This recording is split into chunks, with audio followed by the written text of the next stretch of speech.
तो अब मज़ीद जान लेते हैं IAS 36 इंटरनेशनल अकाउंटिंग स्टैंडर्ड 36 के बारे में, जो कि इम्पेयरमेंट ऑफ एसेट से डील करता है।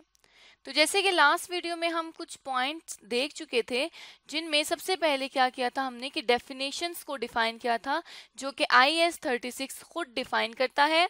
उसके अलावा हमने ये देखा था कि IAS 36 का स्कोप क्या है, IAS 36 कहाँ कहाँ पे अप्लाई होता है, साथ में हमने इसका ऑब्जेक्टिव पढ़ा था।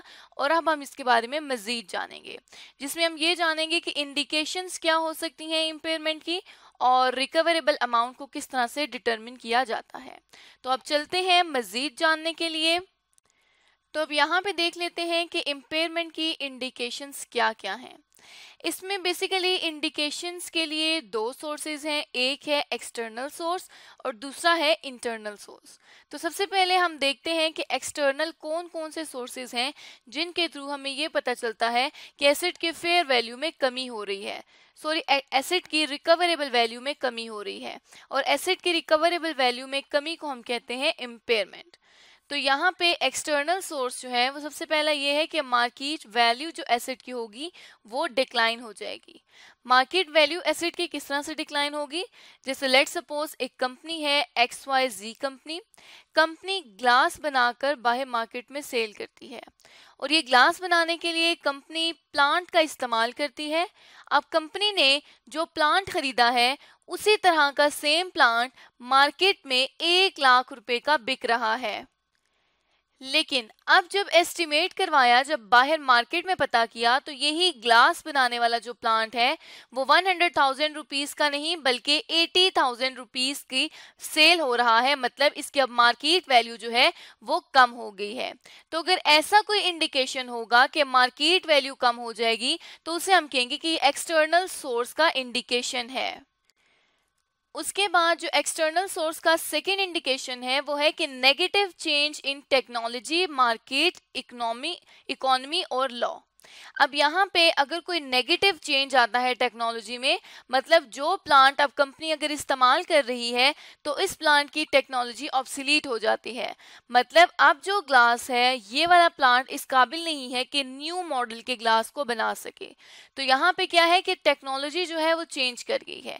अब जब टेक्नोलॉजी चेंज करेगी तो ऑटोमेटिकली जो वैल्यू है प्लांट की वो कम हो जाएगी, और ये हमें इंडिकेशन देता है इम्पेयरमेंट की तरफ कि जब रिकवरेबल अमाउंट कम हो जाएगी प्लांट की, तो तब क्या हो जाएगा कि इम्पेयरमेंट का खतरा होगा। इसी तरह अगर इंक्रीज आता है मार्केट के इंटरेस्ट रेट में, जिस तरह से बैंक्स ने जो इंटरेस्ट रेट दिए हुए हैं, लेट सपोज 11% इंटरेस्ट रेट चल रहा था, अब 11 की बजाय 15% इंटरेस्ट रेट हो गया है, तो यहाँ पे ये इंडिकेशन है कि जो प्लांट की वैल्यू है, ये जो प्लांट से रिकवरेबल अमाउंट आएगी वो रिड्यूस होगी, जिसे हम कहेंगे कि ये इम्पेयरमेंट है। अब यहाँ पे इसी तरह से जिस तरह से IAS 13 ने एक्सटर्नल सोर्सेज दिए हैं, यहाँ पे IAS 36 जो है वो इंटरनल सोर्सेज भी बयान करता है कि कौन कौन से ऐसे इंटरनल सोर्सेज हैं जिसकी वजह से ऑर्गेनाइजेशन के जो एसेट्स हैं उनकी इम्पेयरमेंट की इंडिकेशन मिलता है। तो यहाँ पे जो सबसे पहला इंटरनल सोर्स है वो ये है ऑब्सोलेसेंस और फिजिकल डैमेज। इन दोनों का मतलब एक ही है कि अगर कोई फिजिकल डैमेज आता है कंपनी के एसेट में तो उसे इंटरनल सोर्स की वजह से इम्पेयरमेंट कहा जाएगा। जिस तरह लेट सपोज कि कोई फायर लगी है, कोई आग लगी है, जिसकी वजह से जो प्लांट है वो फिजिकली डैमेज हो गया है, प्लांट जो है वो डिस्ट्रॉय हो गया है। अब इस प्लांट की जो वैल्यू थी वो लेट सपोज अगर 1 लाख रुपए की थी, तो अब ये प्लांट 1 लाख रुपए का नहीं रहेगा, बल्कि हो सकता है कि ये 30,000 का हो जाए।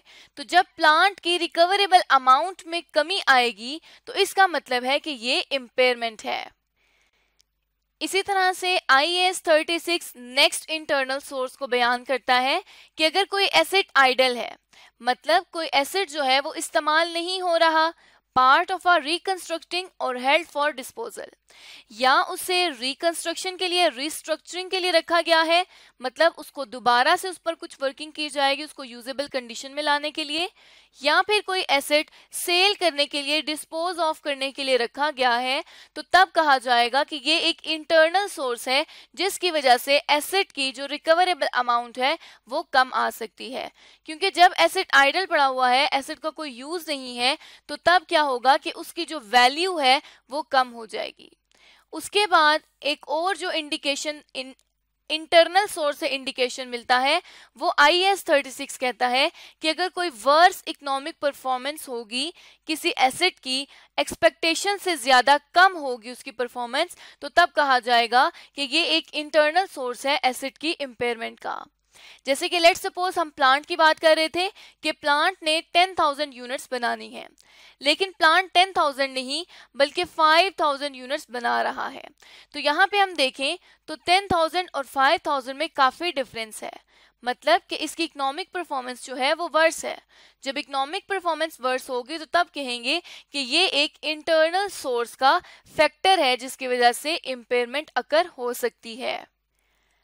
अब IAS 36 ये कहता है कि जब भी किसी इन्वेस्टर ने दूसरी कंपनी में इन्वेस्ट करना होगा, तो अगर कैरिंग अमाउंट जो है इन्वेस्टी के एसेट्स की, मतलब जो जिस कंपनी में इन्वेस्ट किया जा रहा है, अगर उसके एसेट्स की कैरिंग वैल्यू जो है वो ज्यादा होगी इन्वेस्टर की कैरिंग वैल्यू से, तब कहा जाएगा कि ये एक इंटरनल सोर्स है जिसके थ्रू एसेट की जो है वो इम्पेयरमेंट होगी। तो यहाँ तक हम इंटरनल और एक्सटर्नल सोर्स देख लिए हैं जिनके थ्रू हमें इंडिकेशन मिलता है IAS 36 के मुताबिक कि एसेट ने इम्पेयर होना है। अब हम देखते हैं कि कंपनीज IAS 36 के मुताबिक किस तरह से रिकवरेबल अमाउंट को डिटरमिन कर सकती हैं। तो IAS 36 ये कहता है कि रिकवरेबल अमाउंट किस तरह से डिटरमिन की जाती है, fair value less cost of disposal या फिर वैल्यू इन यूज। इन दोनों वैल्यूज में से जो अमाउंट ज्यादा होगी उसे हम कहेंगे कि ये कंपनी की रिकवरेबल अमाउंट है। फेयर वैल्यू वो वैल्यू जिसके ऊपर एसेट को बेचा जा सकता है मार्केट में एक आर्म लेंथ ट्रांजैक्शन में, और कॉस्ट ऑफ डिस्पोजल वो जो खर्चा होता है कंपनी के एसेट को बेचने से पहले। तो यहाँ पर अगर इन दोनों वैल्यूज में से जो वैल्यू हायर है उसको हम कहेंगे कि ये रिकवरेबल अमाउंट है। जिस तरह लेट्स सपोज कि हम ऊपर प्लांट की बात कर रहे थे, प्लांट की fair value less cost of disposal जो है वो 1,20,000 रुपए की है, लेकिन जो वैल्यू इन यूज है, मतलब अभी जो इस्तेमाल कर रहे हैं एसेट, उसकी जो वैल्यू है उसे हम कह देते हैं कि वो 1,10,000 रुपए है। तो यहाँ पे हम देख सकते हैं कि fair value less cost of disposal जो है वो ज्यादा है वैल्यू इन यूज से, इसलिए fair value less cost of disposal को कंपनी अपनी रिकवरेबल अमाउंट डिटरमिन कर लेगी IAS 36 के मुताबिक। अब IAS 36 मजीद ये कहता है कि जब एसेट की fair value less cost of disposal या वैल्यू इन यूज, मतलब जब एसेट की रिकवरेबल अमाउंट जो है वो कैरिंग वैल्यू से ज्यादा होगी, तो तब यहाँ पर कोई भी इम्पेयरमेंट नहीं होगी। क्यों इम्पेयरमेंट नहीं होगी? क्योंकि इम्पेयरमेंट बेसिकली होती है रिकवरेबल अमाउंट में कमी। तो जब रिकवरेबल अमाउंट जो है वो ज्यादा है कैरिंग वैल्यू से, तो तब एसेट इम्पेयर नहीं होगा। अब यहाँ पे IAS 36 ये कहता है कि अगर कंपनी ने अपने एसेट को डिस्पोज ऑफ करना है और उसका एसेट जो है वो फेयर वैल्यू पर रिकॉर्डेड है, तो अब कंपनी क्या करेगी कि यहाँ पर जो फेयर वैल्यू कंपनी ने डिटरमिन करनी है वो फेयर वैल्यू डिटरमिन होगी IFRS 13 के मुताबिक, जो कि फेयर वैल्यू से डील करता है। या फिर IAS 36 ये कहता है कि अगर कंपनी अपने एसेट्स को कॉस्ट पर रिकॉर्ड कर रही है अपनी बुक्स में, तो तब क्या होगा कि कंपनी की कॉस्ट ऑफ डिस्पोजल क्या होगी, सिर्फ और सिर्फ डायरेक्ट जो कॉस्ट हैं, जितनी भी डायरेक्ट कॉस्ट हैं, कंपनी उनको ऐड कर देगी और उसे कहेगी कि ये कंपनी की कॉस्ट ऑफ डिस्पोजल है, जब कंपनी कॉस्ट पे अपने एसेट को रिकॉर्ड कर रही होती है। उसके बाद IAS 36 जो है वो वैल्यू इन यूज के लिए कुछ जो हमें गाइडलाइन प्रोवाइड करता है, उसमें IAS 36 ये कहता है कि जो वैल्यू इन यूज है वो इन दो जो एलिमेंट्स हैं उनको रिफ्लेक्ट कराती है। मतलब वैल्यू इन यूज जो है या तो वो फ्यूचर कैश फ्लोज को और साथ ही साथ वो डिराइव फ्रॉम एसेट्स, जितने कैश डिराइव कर सकता है कोई एसेट, उस एलिमेंट को जो वैल्यू इन यूज है वो रिफ्लेक्ट करती है।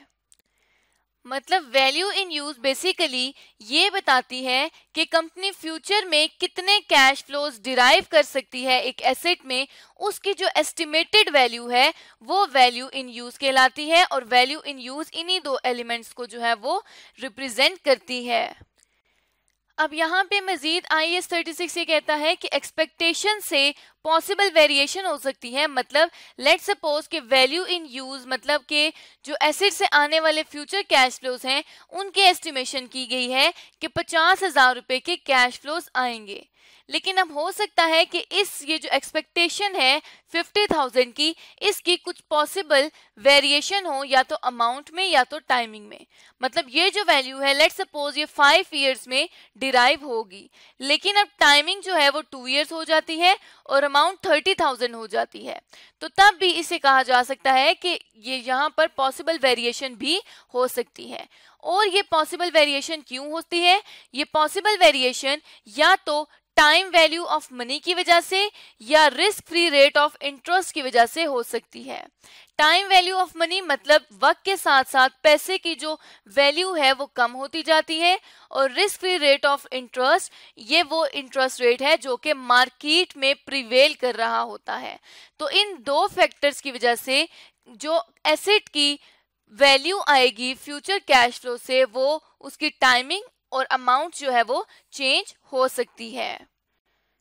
तो यहाँ तक हमने वैल्यू इन यूज को देख लिया कि कंपनी की जो वैल्यू इन यूज है उसके लिए IAS 36 क्या गाइडलाइन देता है। अब यहाँ पे हम चलते हैं डिस्काउंट रेट के बारे में, क्योंकि वैल्यू इन यूज को हमने कहा था कि वैल्यू इन यूज फ्यूचर से आने वाले तमाम कैश फ्लोज की प्रेजेंट वैल्यू होती है, और प्रेजेंट वैल्यू को डिस्काउंट रेट पर जो है वो डिस्काउंट किया जाता है, तब वो जाके प्रेजेंट वैल्यू बनती है।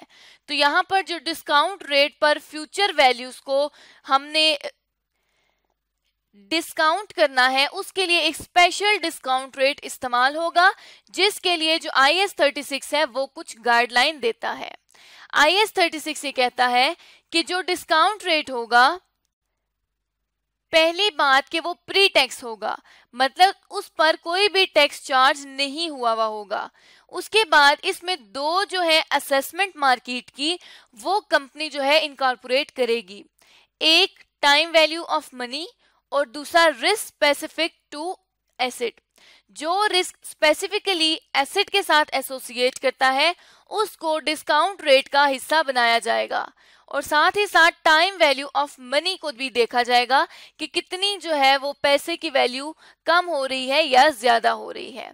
अब यहाँ पे प्री टैक्स रेट का क्या मुराद है? मतलब लेट्स सपोज जो डिस्काउंट रेट है जिसके अंदर ये दोनों फैक्टर्स शामिल हैं वो 10% है, और ये जो डिस्काउंट रेट है ये प्री टैक्स है, इसके ऊपर कोई टैक्स नहीं लगा हुआ। अब लेट्स सपोज कि जो टैक्स है वो 29% चल रहा है। अब इसके ऊपर 29% टैक्स नहीं अप्लाई होगा, बल्कि ये 10% का 10% हम कहेंगे कि ये डिस्काउंट रेट है।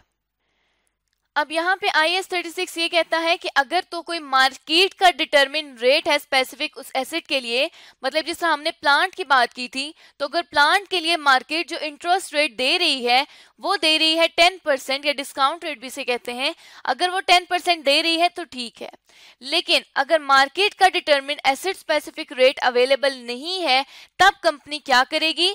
तो IAS 36 ये कहता है कि कंपनीज इन 3 टर्म्स में से कोई भी एक टर्म को फॉलो करेगी, जिसमें सबसे पहला पॉइंट है वो ये कहता है कि एंटिटी का अगर अपना कोई weighted average cost of capital है, मतलब एसेट का कोई अपना वैक है, कोई अपना इंटरेस्ट रेट है, तो कंपनी उसको इस्तेमाल करेगी।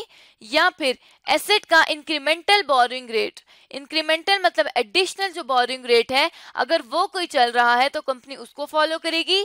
या अगर कोई मार्केट का अलग बोरिंग रेट चल रहा है तो कंपनी उस रेट को फॉलो करेगी। तो इन तीनों में से जो भी रेट अवेलेबल होगा कंपनी उसको डिस्काउंट रेट रखेगी अपने जो फ्यूचर कैश फ्लोज हैं उनको प्रेजेंट वैल्यू बनाने के लिए।